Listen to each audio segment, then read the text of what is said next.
one of the incredibly unfortunate things about the way the Democrat Party has partnered with the cartels and professional Republicans have partnered with the business roundtable, the CEO organizations, pardon me, CEO roundtable, not business roundtable, the Chamber of Commerce to exploit people's compassion in regard to immigration is, I'm in Mexico and at a conversation yesterday with a friend, sat with he and my daughter. He was giving us a tour of his beloved Puerto Vallarta, the real part of Puerto Vallarta.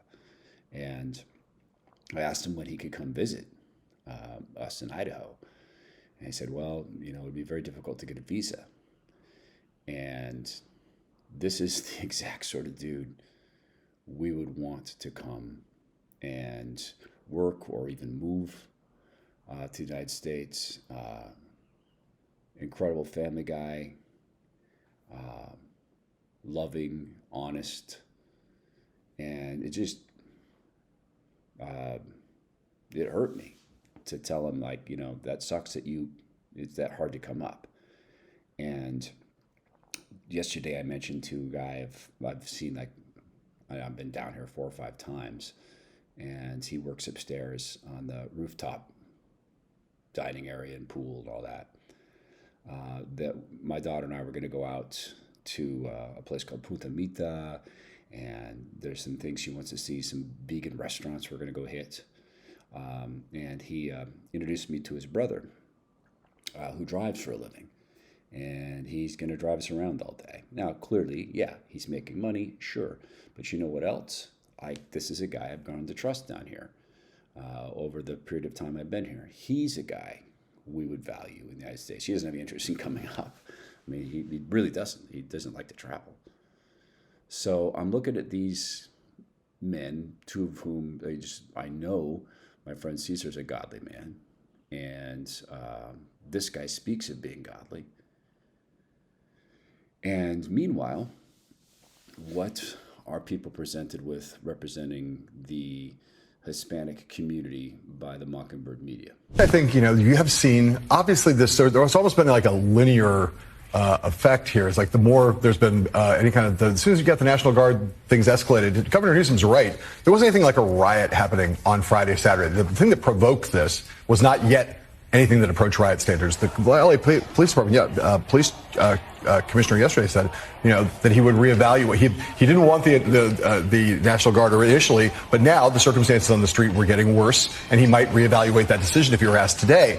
And this is what's so toxic about this environment, right? Which is that I think that Governor Newsom and Mayor Bass understand exactly what this logic of escalation is. There are not 2 equal sides here where you have Donald Trump's administration on one side and somehow Democrats on the other. Gavin Newsom and Karen Bass do not have control over what happens on the streets of Los Angeles. And what Donald Trump has is perfect control now over the people in his administration. You go back 5 years ago, almost to the day, is when the clashes happened in Lafayette Square, where we know that Donald Trump was proposing the notion of invoking the Insurrection Act and shooting protesters in the leg. Mark Esper, Mark Milley said no. There is no one now in the Trump administration who will say no to Donald Trump. And in fact, as Jonathan said, you've got this internal escalation. There's a bidding war. There's a bidding war, right, to see who will be the fastest. Pete Hegseth is not going to be Mark Esper in 2025. Right. And that's where the danger lies, because as they continue to ratchet up the force levels on the street, it's not like Governor Newsom and Karen Bass, no matter what they want to do, can in some way back off. They don't have control of what's happening on the streets with the people who are protesting or rioting, whatever it comes to. And that's why there's kind of this escalatory, this kind of uncontrollable escalatory framework that favors in some ways the Trump administration, because I agree with Jonathan 100%. As long as this is seen, if the protests are peaceful and seen as righteous, bad for the administration. If they start to look like riots, and if they seem to be out of control and they're violent, the politics favor the administration. And the administration can provoke those with perfect discipline on the Trump side. They can provoke those scenes on the streets to be more violent. They're presented with people who are engaging in what's accurately called an insurrection, this violence, waving Mexican flags while demanding to stay in America. And I won't even wear an American flag down here. I find it so rude to come to someone's country and then be bragging about mine. I mean, I'm glad to talk to people about what I love about America if they ask, but I'm not down here bragging about it. People wearing Hamas armbands as they wave a Mexican flag, standing next to pallets of bricks that have been magically shipped to them. And I'm reading messages on Twitter from people saying, that's it, I want everybody deported and no more third world immigration.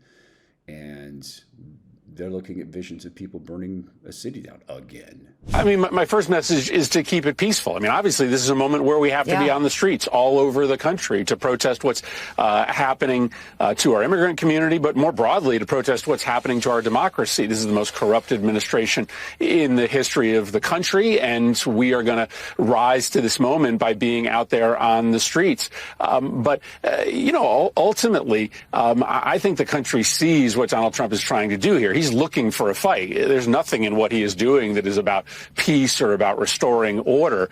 He's taking a protest that is relatively isolated. People in Los Angeles over the weekend would tell you that 99% of them went about their day, and it was pretty normal because this is not an invasion that has taken over the entire city. And he's trying to turn a protest that is pretty small into something that involves an even bigger confrontation so that he might actually be able to invoke the Insurrection Act. That would be a defining story of the week if he were to do it. And I just don't think I think we have to make sure that we understand to not take him at his word. He's looking for a fight. He's not trying to calm tensions. Democrats are happy with that. The Mockingbird media is happy because it's anti-Trump. And they think they can destroy the president on this front. We knew the summer riots were coming. It was messaged. We've said it on the show countless times. But I think the big tragedy here is the folks who get caught up in this. That the people I'm down here with, they don't want riots. We talked about it yesterday and what was going on. And my friend, lifelong Mexican resident citizen, he's embarrassed. And I'm embarrassed that he can't come and visit. So I hope we can look at this in a godly lens and just step back and say, what does Jesus see? And we can't think like God because that's super dangerous because his ways are not our ways and his ways are always higher than ours. But he's not surprised by any of this. But I can't think that he does any less weeping for this than he did at the tomb of Lazarus. It wasn't supposed to be this way. When we chose sin and chose to depart God's way, we chose strife and we chose disagreement and this stuff. So I hope as we are all outraged by what's being done to Los Angeles, by the preparation for this, by the leftists stoking it, and the corporate interests who want the huge, massive downward pressure on employment costs in this country, or I'm in Mexico, in America. I hope we can remember to view this in the way that God might, which is his creation is fighting amongst themselves. There's people there who are probably baptized and probably accepted Jesus, and so some of these people are his children. And I hope we can look at it that way. And I'm sorry I can't get up a great big head of steam to yell about what we're all seeing in Los Angeles. I'm just struck by the fact that I'm surrounded by people in Mexico that a lot of whom we'd be lucky to have there.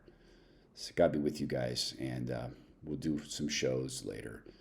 But I am going to enjoy vacation with my daughter. So God bless you guys.